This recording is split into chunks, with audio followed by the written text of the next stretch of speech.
Big boss కి భగవద్గీతకి ఏంటి సంబంధం అంటే, భగవద్గీత అనేది పుక్కిట పురాణం కాదండి. భగవద్గీత అనేది ఒక సోషియాలజీ.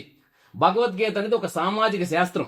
నువ్వు ఎలా ఉండాలి, ఎలా నడవాలి, ఎలా తినాలి, ఏది తినకూడదు, ఎలా నడుచుకోవాలి, ఎలా మాట్లాడాలి, ఎలా బంధుత్వం ఏర్పరచుకోవాలి, ఎలా యుద్ధాన్ని చేయాలి, ఇట్లాంటివన్నీ తెలియపరిచిందే భగవద్గీత. సో యుద్ధంలోని భగవద్గీత ఉపయోగించారంటే ఎస్, యుద్ధం అంటే కేవలం కురుక్షేత్రం మాత్రమే కాదండి. మనం చేసే ప్రతి పని యుద్ధం.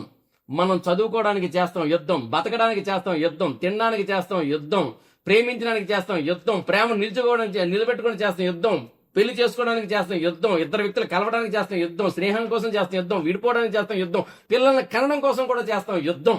యుద్ధం అనేది ప్రతి చోట ఉంటుంది. దానికి సిద్ధం అనుకునే వాడికి ఓటమి గెలుపులు కామన్. ఓడిపోయినంత మాత్రాన బాధపడడం, గెలిచినంత మాత్రాన ఓహో అని భుజాలు గజాలు చేసి ఎగరడం అనేది కాదు ఇక్కడ అనేది తెలియపరుస్తుంది బిగ్ బాస్ హౌస్.